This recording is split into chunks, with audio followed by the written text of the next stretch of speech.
Hello, future doctors. How are you all? Welcome back to MedSteps YouTube channel by Dr. Anand Jana. So, in today's general surgery series, we are going to start one of the most important and high yield topic and frequently tested topics in surgery. So, that is biliary pathologies. Have you ever wondered why some patients develop severe right upper abdominal pain after eating fatty meals? Why do some patients become jaundiced? What causes acute cholecystitis, choledocholithiasis, and cholangitis and gallbladder cancer? In this comprehensive series, we will cover everything from basics anatomy and physiology of the biliary system to advanced surgical management, imaging, interpretation, and ERCP, MRCP, CBD exploration, and laparoscopic cholecystectomy and examination peers. So grab your notebook and let's begin our journey into the fascinating world of biliary pathologies. So here,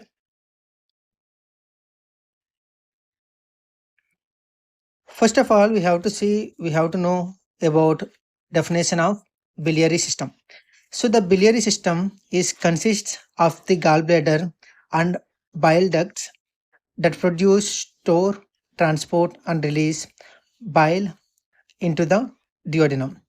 Okay, so here you can see it's a the biliary system consists of gallbladder and bile ducts that produce, stores, that produce, stores, and transports. Yeah. So the gallbladder is the main thing. We have one bile duct. It will that produce that it will the liver produce the the bile juice. Then after it will store in gallbladder. So the gallbladder is the main thing to store and transport and release bile into the duodenum. This is the main concept. So we have some biliary pathologies. The biliary pathologies refers to any disease affecting like gallbladder related pathologies like cystic duct and common hepatic duct and common bile duct and intrahepatic bile ducts, and we can see ampulla of water. So why every medical student, if they are doing general surgery department, must know biliary disease? Why? Because biliary disease are among the commonest surgical admissions. We can see the common presentation, the patient present with right upper quadrant pain, jaundice, fever, acute abdomen, and septic shock. So here, when I'm doing general surgery department, the most common biliary pathology will be like cholelithiasis, gallstones. Okay, so with gallstones, the patient mostly present with some complication, that is acute cholecystitis. The most dangerous emergency I saw in general surgery department, that is acute ascending cholangitis. And the most common malignant biliary pathology I saw in general surgery department, that is gallbladder carcinoma. Okay, so before going to like management and everything, we will discuss little amount of surgical anatomy. Okay, so here you can see this is the biliary tree. So these are the components of biliary tree.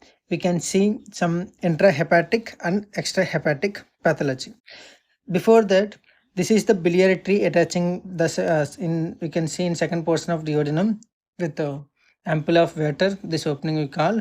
Then after you can see this is pancreatic duct. The pancreas will be like this. So this is pancreatic duct, and this is going up. That is common bile duct. Bile duct.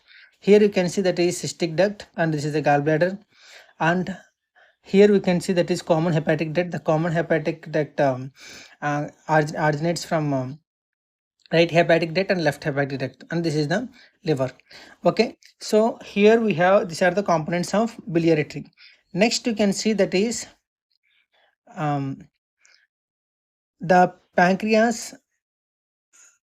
Okay, if you're seeing pancreas, along with that, if you're seeing any anatomical structure of the biliary tree, we have to divide into the biliary tree. We have to divide into two different parts like this. One is intrahepatic, another one extra hepatic. So in intrahepatic, what are things we can see? These are things very important for if a patient have any um, biliary cyst. That time we have to for doing surgery, these are the things we have to know how to divide the things. Okay, that intrahepatic and extrahepatic. So next we can see that is intrahepatic components. You can see here. So the intrahepatic, you can see like canaliculi. Then after you can see some segments of ducts. Then after right hepatic duct and left hepatic duct. You can see. So this main components we can see in intrahepatic bile duct. Okay, so these are things we call canaliculi. Okay, this one is from liver cells. Okay, so next we can see here that is extrahepatic duct. Most commonly we can see pathological conditions in extrahepatic biliary tree. So in this extrahepatic, you can see that is right hepatic duct and the left hepatic duct. Okay, so this right hepatic duct and left hepatic duct, then it will forms to common hepatic duct. So in common hepatic duct, we can see some other branch, that is cystic duct. Then after you can see common bile duct. Then after ampulla of water and after duodenum. So these are the things we can call that is extra hepatic biliary tree. Okay, so these are the things: common hepatic duct and the distal region, and this this is the perihilar region, and this is the extra hepatic duct. So now we can see little amount of main important thing, that is gallbladder. If you are seeing this gallbladder,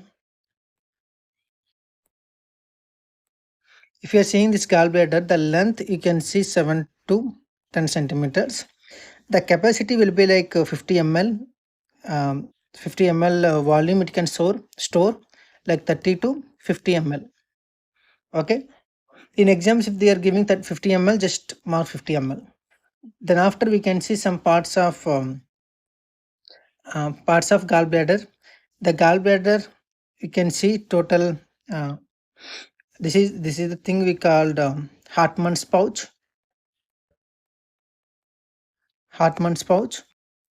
And this part we call fundus, and this is body, and this one neck. Okay, so this is fundus of gallbladder, this is body, and infundibulum. This infundibulum also known as Hartmann pouch. So mostly you can see that stone obstruction in this part, and here you can see these are the, and we have some obstructions here. This is the thing will help to whenever the bile is secreting, it will help to release. But here, because of stone formation, because of cholesterol, and if stone formation means the stone can't go like this. Okay, so that's why mostly we can see that biliary pathologies are cholelithiasis, stones in gallbladder. So next we can see here that is blood supply of um, gallbladder. So here we can see one blood vessel, that is cystic artery. So this is the main cystic artery. It will provide blood. It actually arises from hepatic artery. Then after we can see this cystic artery inside the Callot triangle. So this is we called Callot's triangle. In simple way we are telling this thing like Callot's triangle, but this is very high yield point for doing surgeries and everything to find out the cystic duct and gallbladder, because while during surgery everything will look similar. So that's why it's very important to identify that anatomy and everything. So here you can, the gallbladder getting blood supply through cystic artery. It's like it arises from hepatic artery. Okay, so next we can see here that is Callot's triangle. What it means? Callot's triangle is one type of triangle.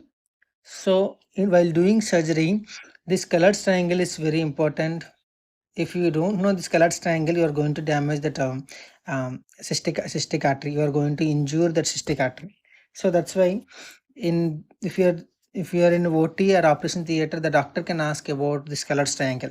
So what are the things you can see in Callot's triangle? Callot's triangle, we have some boundaries. That is the boundaries we called one is cystic duct. This is the cystic duct. Okay, next we can see common hepatic duct. This is common hepatic duct. Next we can see that is inferior surface of the liver lobe. Okay, so like this. So cystic duct you can see, then after common hepatic duct and inferior surface of the liver. Now inside, what are the structures you can see? Inside you can see two structures, that is as we discussed before, one is cystic artery and second one lymph node of Lund. Okay, so these are the structures you can see inside the colored triangle. So this is the most common site of bile duct injury during laparoscopic cholecystectomy. So that's why this is very important. So this is the common bile duct. The normal diameter will be, you can see like normal diameter will be like less than equal to 6 mm, you can see, and it may increase with age also. Okay, so next we can see some physiology of gallbladder. So the main functions of gallbladder you can see here, that is fat digestion. It will help to do fat digestion, fat absorption, and excretion of bilirubin, cholesterol, and toxins. Okay, so this is the main function of gallbladder. Next we can see some bile composition. What are the things the bile juice have? Means one is water, bile salts, cholesterol, phospholipids, bilirubin, and electrolytes. Next we can see that is gallbladder function. The gallbladder function, it stores bile, and we can see some concentrated bile, and it release bile after meals. How it's releasing? With hormone regulation. What it means? Hormone regulation means after eating any meal or after eating any fatty meal, we can see one hormone will release. That hormone we called CCK, means cholecystokinin. This is the main hormone will release after eating fatty meal. Then after, what will happen? The gallbladder will contract. Then after, this is the main sphincter we called. This sphincter of, whenever the gallbladder getting contraction, because it will release in blood, then it will stimulate gallbladder. The gallbladder will contract. Then after, we can see the bile juice will go down. Then after, here you can see the sphincter of Oddi will relax. Then the bile enters into the duodenum. Okay, so this is the step by step it will go. Okay, so this is the hormone regulation of the gallbladder. So next you can see here some classification of pathologies. We have different classifications of pathologies. So I divided based on based on causing things like approach. So first of all, you can see here that is gallstone diseases. In gallstone diseases, we can see Cholelithiasis. Okay, next one acute calculus cholecystitis. Next one chronic cholecystitis, mucosal, and empyema gallbladder.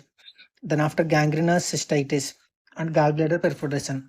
We will discuss this thing individually in welcoming videos. Okay, so next we can see that is common bile duct disease, that is Choledocholithiasis. This is the most common conditions I saw in general surgery department. Next, obstructive jaundice, acute cholangitis. Next we can see recurrent pyogenic cholangitis. Okay, so next we can see that is congenital biliary disorders like choledochal cyst and biliary atresia and Caroli disease.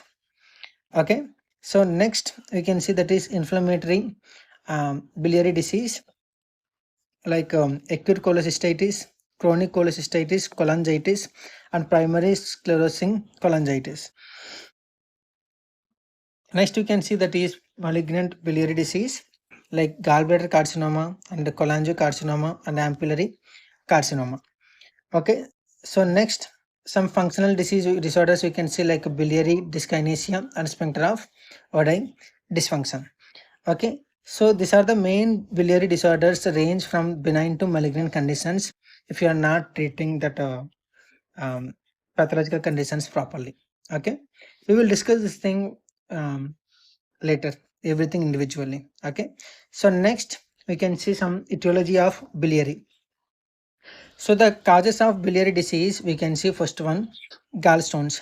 Gallstones is the most common condition you can see, and most common the risk factors we can see, that is we have 4 Fs.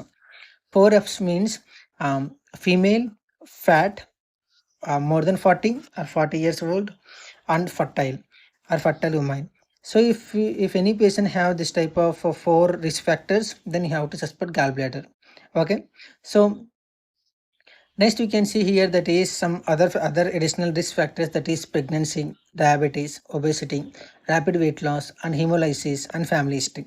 So these are the things will causes gallstones. Okay, so next we can see some pathogenesis, gallstone formation, like supersaturation of bile. In pathogenesis we can see supersaturation of bile and the cholesterol crystal formation you can see. Okay, then after the stone will get a nucleation, then the stone will growth, then after the patient will get gallstones, then patient will get complications. So how actually this biliary disease will progress? Based on the progression, we have different pathological conditions. For example, first the gallstones we are saying, after gallstones it will obstruct the cystic duct. Then after patient will get acute cholecystitis, then after patient will get emphysema, then after gangrene, then after perforation. This is one thing. Second one, we can see that is same to same gallstone obstructed common bile duct, then we call that is Choledocholithiasis. Okay, if common bile duct got obstruction, we call Choledocholithiasis. If cystic duct got obstruction, then we call cholecystitis. Okay, if in gallbladder if stone is there, means we have to call that is Cholelithiasis. So CBD obstruction happen and Choledocholithiasis we have to call, because it's the stone in common bile duct. Next we can see that is ascending cholangitis. Then after we can see septic shock.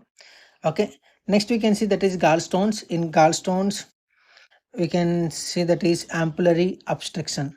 The patient will get obstruction in ampullary, then it will lead to acute pancreatitis. So these are the different progressions we can see with gallstones. So now, as I told you before, we will discuss step by step. First we are going to discuss about gallstone diseases. The gallstone diseases based on individual biliary pathologies, if you are seeing, means first we can see that is Cholelithiasis. Cholelithiasis we can see here means you can see here this is gallbladder. In gallbladder the patient have stones. So whenever the gallbladder have stones, then we call that is gallstones within gallbladder. The symptoms you can see like biliary colic, and postprandial pain and nausea. So this is the gallstones, we can see this type of things, symptoms. Next we can see that is acute calculous cholecystitis, means the stone is obstructing the cystic duct. This is cystic duct, the stone is obstructing the cystic duct, then we call that is acute calculous cholecystitis. So the clinical features we can say like right upper quadrant pain, fever, and Murphy sign will be like positive, and leukocytosis we can see. Next we can see that is chronic cholecystitis. Chronic cholecystitis means it's like it's not acute, it's chronic, means more than 6 weeks. The patient will get this chronic cholecystitis, means because of repeated inflammation, and here the gallbladder will becomes fibrotic and contracted and thickened. So then we call that is chronic cholecystitis. Next we can see that is mucosal gallbladder. Okay, this mucosal gallbladder, why patient will get this thing? Because of cystic duct will get obstruction. Whenever the cystic duct got obstruction, the gallbladder will fill with mucus, then we call that is mucosal gallbladder. Next one you can see that is emphysema gallbladder. Emphysema gallbladder means the gallbladder totally filled with pus.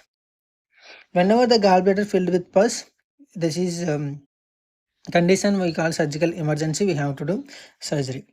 Okay, so the thing we call emphysema gallbladder. Next, we can see that is gangrenous cholecystitis. Gangrenous cholecystitis means we can say ischemic necrosis of gallbladder, and you can see the mortality will be like high because it's totally ischemic and necrosis of gallbladder. You can see. Next, we can see that is gallbladder perforation. In gallbladder perforation, the most severe complication, it can cause generalized peritonitis. Okay, so this is gallbladder perforation. Next, we can see some common bile duct disease, that is first one choledocholithiasis.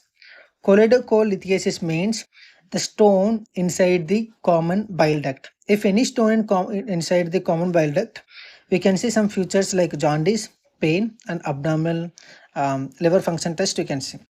Next, we can see here that is obstructive jaundice means that if any patient have any obstruction, the patient will get this type of obstructive jaundice. So patient will get a total the icterus and connectors. These are the things you can see in obstructive jaundice. Next, you can see that is acute ascending cholangitis. It's very important. Acute ascending cholangitis means the patient have infected obstetric biliary tree, and in that obstructed biliary tree patient, you can see one triad we have, that is Charcot triad.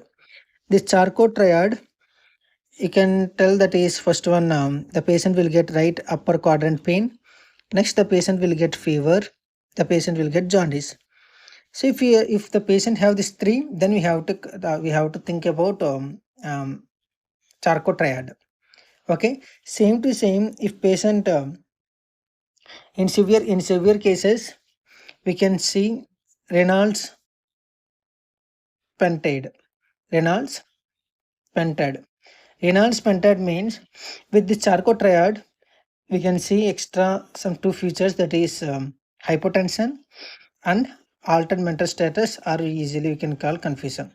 So why patient getting this type of things? Because of this is medical emergency, and we can see infection in obstetric biliary tree. Okay, next we can see that is recurrent pyogenic cholangitis. Recurrent means the patient will get more amount of infection, same to same like ascending cholangitis. Okay, next we can see here that is congenital biliary disorder, but it's like very high yield and very emergencycal condition. So first one here you can see that is choledocol cyst. This choledocol cyst will be like congenital bile duct dilation, you can see, and the main complications because of the dilation, you can see some complications. One is cholangitis. Next, another one malignancy. Next, last one pancreatitis. So these are things we can see in childhood. Okay, congenitals. Next, we can see that is biliary tree. The biliary tree pathological condition, you can see it's like a neonatal obliteration of bile ducts. It presents with actually persistent jaundice, pale stools, and dark urine. Okay. Next, this is Caroli disease, means more amount of gallbladder you can see in liver. That is we call Caroli disease. Next, we can see here that is malignant biliary disease, like gallbladder carcinoma. Gallbladder carcinoma. Here you can see some gallstones and Persilian gallbladder. It's mostly presentation with weight loss, jaundice, and mass. Okay, so that is we call gallbladder carcinoma. Next, we have cholangiocarcinoma. Cholangiocarcinoma means we can see the cancer of bile ducts. We have some types, that is like intrahepatic and perihilar, like Klatskin tumor and distal. Okay, so these are the different parts. And next one we can see that is ampullary carcinoma, means in ampullary region of the pancreas, we can in near to pancreas we can see cholangiocarcinoma. Okay, So next we have some different things, that is inflammatory bowel disease, that is acute cholecystitis, means inflammation in a cystic in this end part of the infundibulum. Next, chronic cholecystitis. Next, you can see cholangitis and primary sclerosing cholangitis. Next, biliary dyskinesia and sphincter of Oddi dysfunction. So these are the things, main important pathological conditions in biliary pathology. So next you can see that is some high yield important points for your exam point of view or in Viva settings. Cholelithiasis means the clinical finding will be like the patient will present with biliary colic.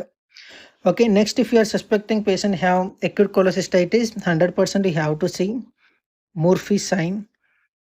Murphy sign will be like positive. What it means? Murphy sign we will discuss while doing physical examination. Next, we can see cholangitis, means we have to check Charcot triad. If patient present with Charcot triad, we have to suspect cholangitis. In severe cholangitis, the patient need ICU admission. Okay, why? Because the patient have Reynolds pentad. Reynolds pentad means like a jaundice and right upper contract pain and fever. Along with that, patient will get hypertension and altered mental status or confusion. Okay, so that's why it's important. Next, we can see choledocholithiasis. Choledocholithiasis means the patient have common bile duct obstruction. Here we can see the patient will present with obstructive jaundice. Obstructive jaundice. Okay, next we can see that is gallbladder cancer. In gallbladder cancer, we can see porcelain gallbladder association, we can see. Next, choledochal cyst. For choledochal cyst, we have one classification. We have to follow the classification we call Todani classification. We will discuss this thing in management. Okay. So Todani classification for choledochal cyst. Next, we can see that is biliary atresia. In biliary atresia, we can see that is neonatal obstructive jaundice. You can see neonatal obstructive jaundice. You can see. Next, in surgical point of view, that is most common biliary disease will be like cholelithiasis. An emergency condition we can say that is acute cholecystitis. Most dangerous emergency condition that is acute ascending cholangitis. The most common surgery we are doing that is laparoscopic cholecystectomy, and most feared complication while during surgery, that is mostly while doing surgery, the common bile duct will injury. Okay, because when I'm doing general surgery department, that time I saw most commonly injured structure is anything is there, means that is common bile duct injury. So next we can see here that is history taking. This is very important part. As a student, we have to know how to take proper history. So when a patient presents with right upper quadrant pain, every medical student, they have to think about five big four things. One is gallstones, acute cholecystitis, next one choledocholithiasis, next one cholangitis. So the chief complaint, whenever patient coming with the gallbladder problems, the patient presented with site and onset, the duration of the pain, we have to follow Socrates, and the pain is radiating or not, and we have to check severity. Okay. Next, we can see some typical biliary colic, that is whenever patient have biliary colic, the patient will get pain in right upper quadrant pain. Along with that, mostly the pain will trigger after fatty meal, and it will radiate to right shoulder and scapula. It lasts 30 minutes to 6 hours. In severe cases, it's more than, it's near to 6 hours it will go. Next, if any patient coming with right upper quadrant pain and the patient have fever, we have to suggest cholecystitis and cholangitis and empyema. If patient getting jaundice, then we have to suggest some common bile duct obstruction, choledocholithiasis. Then after we have to see cholangiocarcinoma. Next we can see that is vomiting. The vomiting is the most common acute cholecystitis, and you can see biliary colic. Next, you can see some pale stool.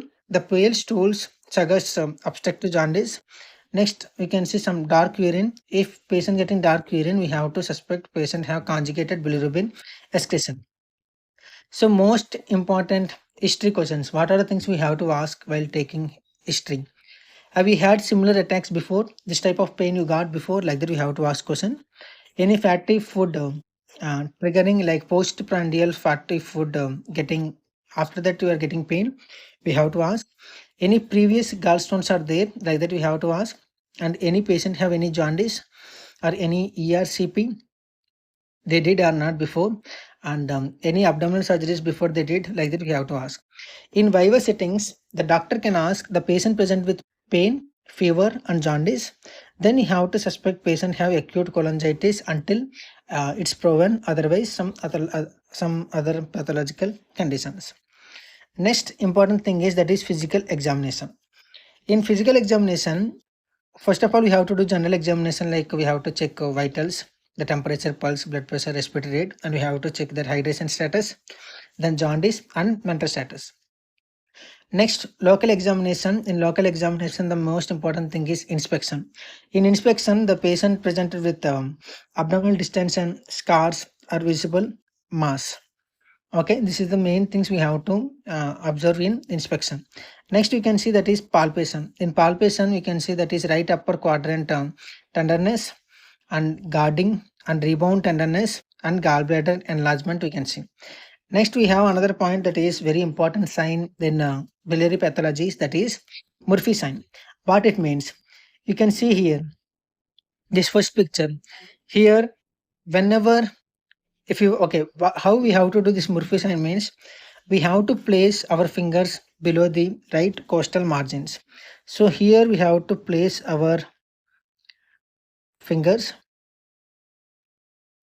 okay in right costal margins, and we have to ask patient to inhale deeply. So whenever the patient is inhaling deeply, the sudden arrest of inspiration you can see due to because of pain. Then if patient getting this type of sudden arrest of inspiration, we have to suspect the Murphy sign is positive. That means the patient have acute cholecystitis. Next, we have another sign that is we call Courvoisier sign. This is the main sign. If patient have any um, gallbladder, the gallbladder will become hard like nodule type, and it will become palpable. So whenever it's palpable, then we have to tell the patient have painless jaundice. Then after malignancy until proven otherwise, usually we have to suspect pancreatic cancer, a distal cholangiocarcinoma or ampullary carcinoma. So next we have to do percussion. In percussion, we have to check tenderness and peritonitis. Next, auscultation. Auscultation usually normal, just we have to check because if patient have any, if you are suspecting any peritonitis, um, we can see absent of vowel sounds. If absent of vowel sounds means that we have to suggest patient have peritonitis. Next, we can see that is differential diagnosis. If any patient coming with right upper quadrant pain, we have to tell some differential diagnosis in ASCII settings in exams or while during rounds the doctor can ask. So first differential diagnosis we can tell that is biliary colic. How we can find out biliary colic means the patient will get episodic pain after fatty meal. If after fatty meal, if patient getting um, right upper quadrant pain, we have to suspect that is biliary colic. Okay, so biliary colic means what? Means the patient is not going to get any no fever, no WBC elevation. The Murphy sign will be like negative, but most commonly the patient will get pain after meals.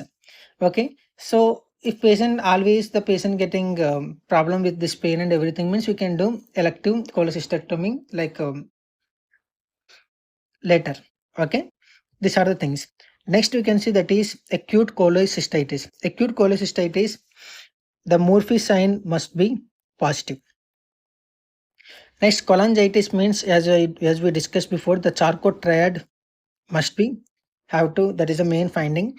Next, if we are seeing any hepatitis, the patient must be have hepatomegaly. If you are seeing liver abscess, the patient must be have swinging fever. Swinging fever. If patient have If patient have acute pancreatitis, the patient have to get epigastric pain and it have to radiate to back, and it's radiate to back. Okay, next we can see duodenal ulcer. In duodenal ulcer we can see burning pain. Next we can see that is right renal colic. We can see that is hematuria.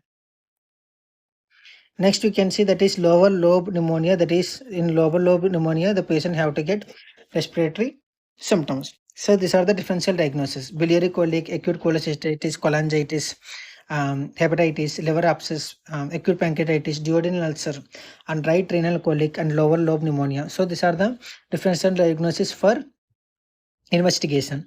So next you can see here that is differential diagnosis. Next we can see here that is investigation. In investigation we can see some labs. In that labs, first of all we can see CBC. In CBC the WBC, the WBC cells will increase, so we call that is leukocytosis. In leukocytosis we can call that is cholecystitis and cholangitis. Next we can see C-reactive protein, that means CRP. We can see some marker of inflammation. Next you can see that is liver function test. The liver function test will be like most important thing, that is we can see first one bilirubin. In that bilirubin we can see the bilirubin will increase. If the bilirubin increase means we have to suspect patient have obstruction. Next we can see that is alkaline phosphate will increase. If the alkaline phosphate is increasing means the patient have biliary obstruction or cholestasis. Okay. Next we can see that is GGT. The GGT is elevating means the patient have some biliary pathologies or biliary disease. Next AST and ALT will rise. If it's rising means we have to suspect, if it's AST and ALT is rising more means we have to suspect hepatitis. Okay, so high bilirubin, that means obstruction. High ALP means the patient have cholestasis. If high GGT means the patient have biliary disease. If very high AST and ALT means the patient have hepatitis.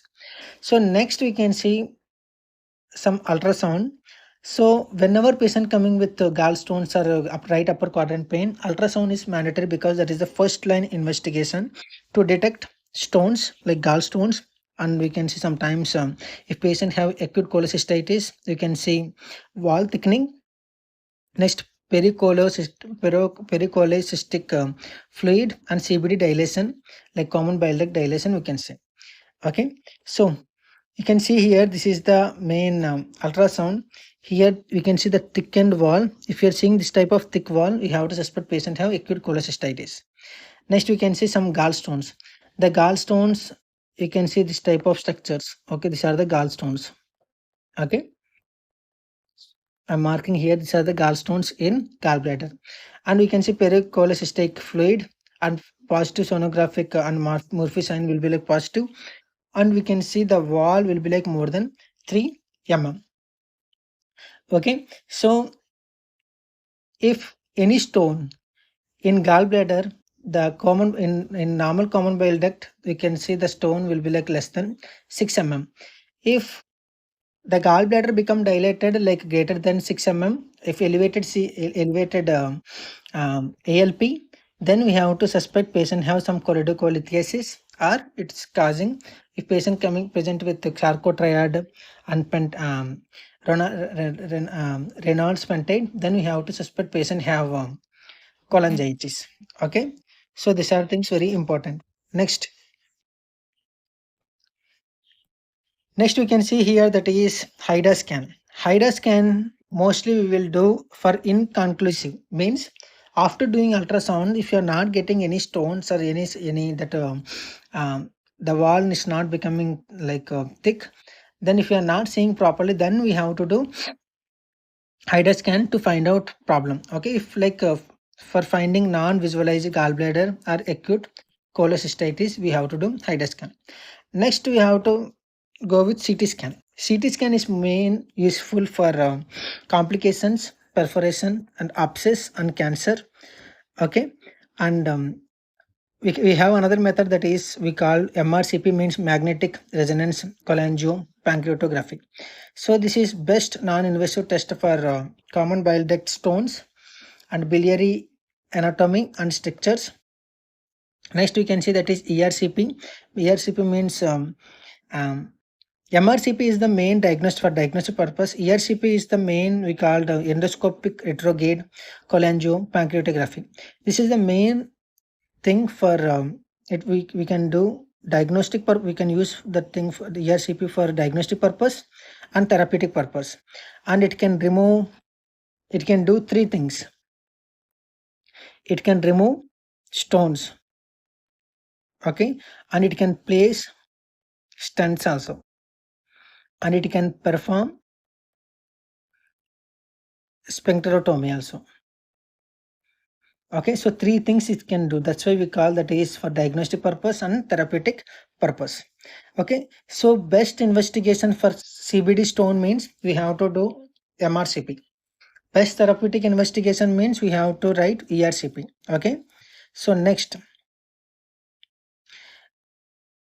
after doing this image interpretation, we can see gallstones. I forget to mention some things here. So first of all, okay, in ultrasound, if patient have acute cholecystitis, the gallstones we can see, and the wall will be like greater than 3 mm. Okay, and we can see some pericolic cholecystatic fluid, and sonographic Murphy sign will be like positive. Next we can see that is Choledocholithiasis. In Choledocholithiasis, we can see the common bile duct, we can see that is greater than 6 mm, and the stone will visualized, we can see. Next we can see that is cholangitis. In that cholangitis, the dilated biliary tree will be like dilated and it will cause obstruction. Then after we can see that is gallbladder carcinoma. That means gallbladder carcinoma means the patient will get irregular wall thickening and mass replacement gallbladder and liver invasion. Next we can see that is in radiology, important things like WES sign we can see are wall echo shadow, and it's whenever you are getting wall echo shadow, we have to suspect patient have we have to suggest gallstones like this. Okay, next we can see some porcelain gallbladder or calcified wall. Then we have calcified wall, we have to suspect the patient have high cancer of risk. Okay, next, for acute cholecystitis, we have one classification we called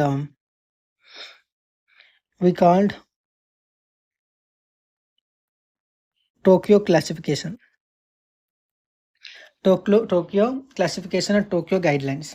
So we have total 3 different types of grades: grade 1, grade 2, grade 3. Grade 1 will be like mild, and grade 2 will be like moderate, and grade 3 will be like severe organ dysfunction. So for acute cholecystitis, the patient have to present with total 3 different types of criteria we have. One is A will be like local signs of inflammation like Murphy sign positive, right upper quadrant pain, tenderness and everything. Next we can see that is systemic signs like fever and CRP elevation and WBC elevation. Next, imaging. So if patient getting like one item in A and one item in B, that means the patient is positive, present with acute cholecystitis. This is that criteria we called Tokyo diagnostic criteria. Next we have another thing that is we called for acute cholangitis. What are things the patient must be present means? First one, systemic inflammation like fever or inflammatory response. Next, in B we can see cholestasis like jaundice or abnormal liver function test. Next we can see imaging. In imaging we can see that is biliary dilation or evidence of causes. Okay, so if patient have like A 1 point, along with that patient have B 1 point or C, then we have to suspect that is acute cholangitis. Okay, so this is Tokyo diagnostic criteria or cholecystitis guidelines. Okay, next we can see next one, that is colorectal cyst. We have one classification we called Todani classification. You can see here. So here in Todani classification, total we have 5 different types. So these are the mostly frequently asked question in general surgery department. That is, this is we called choledocholicist and todenic classification. Okay, I will show some pictures. It will look like this. Okay, so total type 1, type 2, type 3, and type 4, type 5. So you can take these things picture and you can read this thing. It's not that much important. Next, we have management. This management is very important because the main management goal will be like to control infection and to relieve obstruction and to prevent recurrence and to avoid complications. So whenever patient coming with gallstones, if it's like symptomatic, then we have to do laparoscopic cholecystectomy. Okay, if patient getting symptoms, if patients don't have symptoms, we can observe. Okay, next we can see that is common bile duct stone. If patient have common bile duct stone, then we have to do ERCP. Then after, if ERCP is not working, then we have to go with cholecystectomy. Okay.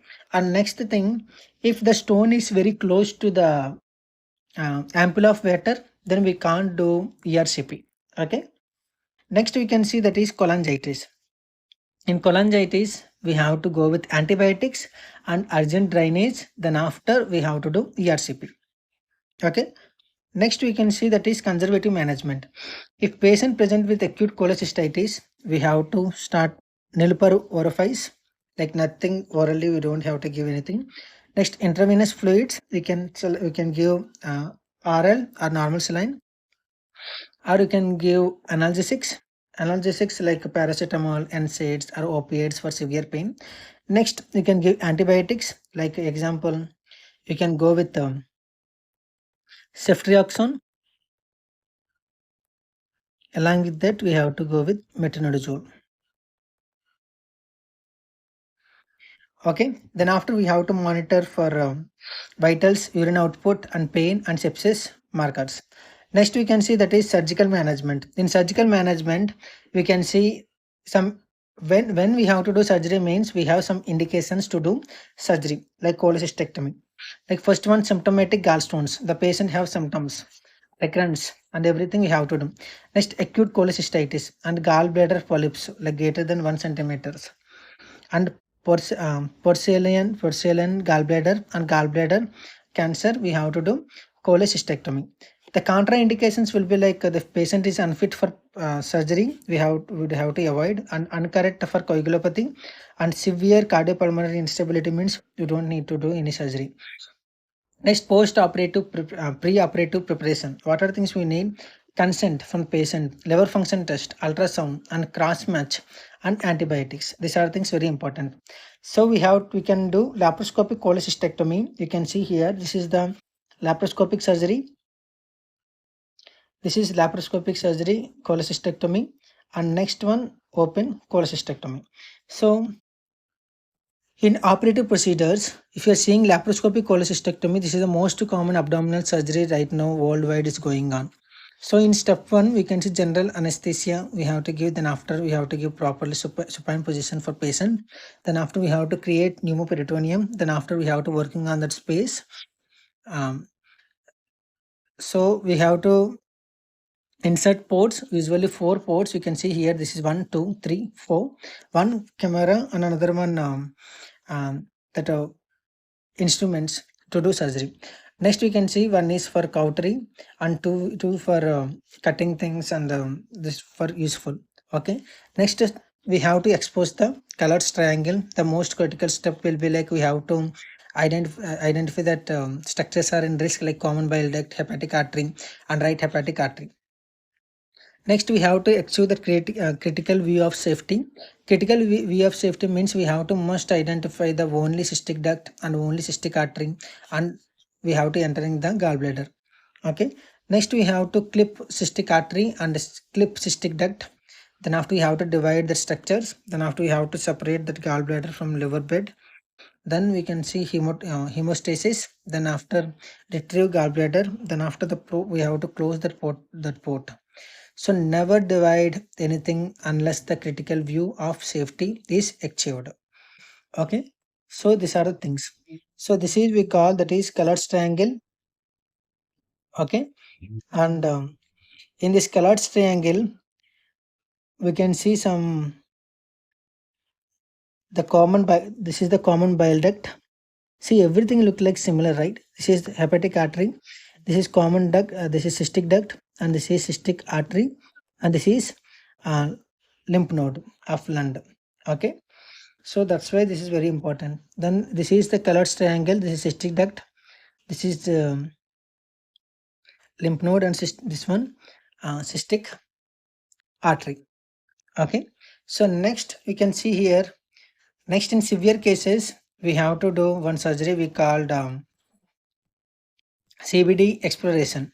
So when the CBD exploration we have to do, actually the CBD exploration is a surgical procedure to perform to remove stones and sludges and for parasites and strictures, and if patient have any obstruction from the common bile duct. Okay, and restore normal bile flow into duodenum, and it can be for performed like open CBD exploration and laparoscopic CBD exploration. So why this CBD exploration is done? Normal liver bile duct and common bile duct and duodenum, when a stone obstructs the common bile duct, the bile can't flow normally, so then the patient will get obstructive jaundice. Then after the patient will get cholangitis, then after pancreatitis, then after liver dysfunction, then after common bile duct exploration, we have to remove the obstruction. So the main indications will be like when we have to do the CBD exploration means, first one, if patient have any choledocholithiasis. Choledocholithiasis means the patient have stone inside the common bile duct. And the main clinical features we can see, that is jaundice, right upper quadrant pain, elevated bilirubin, and dilated common bile duct. Next, if failed ERCP, when stone can't be removed with endoscopically, then we have to do CBD exploration. Next, multiple large common bile duct stones, especially like greater than 10 to 15 mm. Okay, and impacted CBD stones. If the stone is stuck at the distal common bile duct, we have to do CBD exploration. Next, we can see that is recurrent common bile duct stone. Recurrent common bile duct stone means we have to repeated episodes after ERCP. Next, we can see that is acute cholangitis, when drainage is required and ERCP is unsuccessful. Next, we can see benign CBD strictures like selected cases.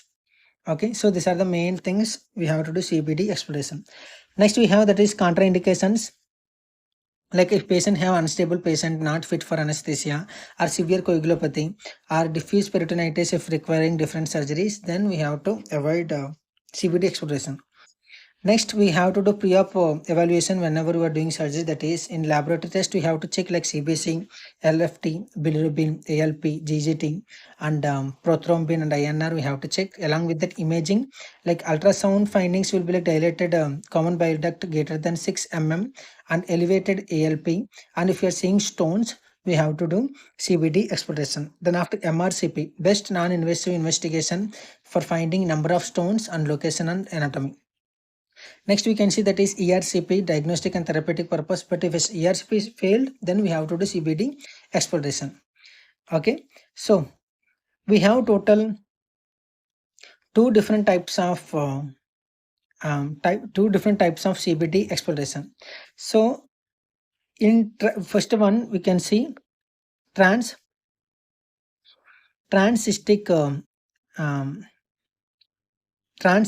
exploration. That means the stone removed through cystic duct. So that is we call transcystic exploration. The main advantages of this transcystic exploration is less invasive and no cholecystectomy. Okay, and when we have to do this transcystic, if common duct will be like less than 6 mm, like small stone, and marked inflammation and poor suture ability, like distal stones and few stones are there, means we have to go with transcystic exploration. Next, we can see that is choledochotomy. Choledochotomy exploration will be like CBD. The common bile duct is open directly. Okay, and it's used for like large stones like greater than 6 mm. Next, you can see intrahepatic stones, like multiple stones and impacted stones, and cystic duct like less than 4 mm, and cystic duct versus common bile duct are posterior or distal. We have to do choledochotomy exploration. Okay, In open, in open common bile duct exploration, how to do that surgery means we have to give proper position, like pre-op assessment done. Then after we have to give proper position for patient. Then after we have to give general anesthesia. Then after incision, usually red subcostal, like Courvoisier sign, we have to, Courvoisier incision we have to do. Then after the exposure will be like the liver we have to retract it and gallbladder must be exposed and common bile duct is identified. Then after identifying common bile duct, we have to check for important landmarks like hepatic artery and portal vein and cystic duct. Then after we have to remember the portal triad contains like common bile duct and hepatic artery and portal vein. Then after we have to do choledochotomy, like vertical incision on anterior common bile duct, usually like 1 to 2 centimeters. Purpose will be like to access stones. And the structures, what are structures at risk while doing this thing, like portal vein, hepatic artery and pancreatic duct. Then after we have to do stone extraction. The methods will be like we called Desjardins forceps we have to use to the classical instrument we have to use a Dormia basket to retrieve stones, or we have Fogarty catheter to balloon extraction, or we have choledocoscope like direct visualization. Then after we have to confirm the clearance must ensure no stones remain. Then after we have to methods we can use, that choledocoscopy is the best method. After intraoperative cholangiography, we have to do the contrast study. After we have to closure like options, primary closure, CBD we have common bile duct we have to close directly and we have to increasingly common. Then after we have to place T-tube drainage to traditional method. The T-tube is invented by Keher, so that's why we call that is Keher tube also. Okay. So the main outcomes you can see here, that is oral diet and we have to discharge the patient for 24 hours. And if T-tube or cholangiogram 24 to 48 hours we have to do, and with or without clamp or with or without remove in 2 weeks. Okay. The benefits of laparoscopic common bile duct exploration over ERCP, reducing hospital stay and reducing procedures and cost is effective. Next, we can see some functions, that is biliary drainage and post-operative cholangiogram and decompresses duct, and the shape looks like letter T. So that's why we call that is T-tube placement. The horizontal limb inside the common bile duct, the vertical limb, it exits through the abdominal wall. Okay, so this is the horizontal limb. It must be in the gallbladder, the common bile duct, and it will come out through abdominal wall. Okay. Next, the post-operative cholangiogram we have to do when usually after 7 to 14 days, means approximately 2 weeks. Then after we have to check the residual stones and free flow into duodenum. Okay. So these are the things. Next, we can see here, that is complications of acute cholecystectomy or complications of CBD exploration. Okay, so here whenever patient did any surgery, this complications is very important. In ASCII settings, the doctor can ask complications. We have to divide the complication into intraoperative, early postoperative and late operative. In intraoperative, first complication we can see, that is bleeding. In bleeding we can see like common bile duct injury, bleeding, bowel injury and liver injury. Next you can see that is early post-operative, that is bile leak, infection, abscess and retained stones. Next you can see that is late biliary structures like and chronic pain and incisional hernia. So in emergency settings, when I'm doing on-call in accidental emergency department, that time I saw one patient present with acute cholangitis.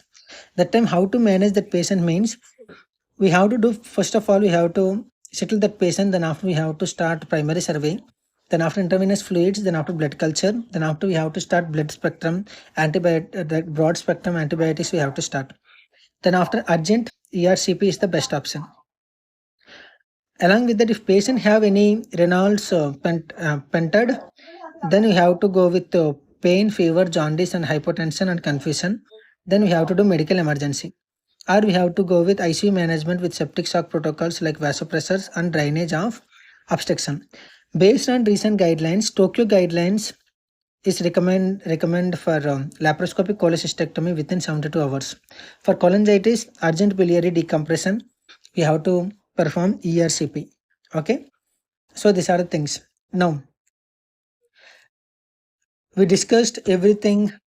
I covered everything in this biliary pathologies. If you have any doubt, you can ask me in comment section. Actually, in this general surgery series, I uploaded many videos about the general surgery topics. If you didn't watch the topics, please go and watch. Along with that, you can reach me with Telegram or Instagram or through YouTube comments. Okay, so I'm signing off. We will meet in our next video. Till that time, take care. Bye bye. And if you didn't subscribe my channel, like, share, and subscribe.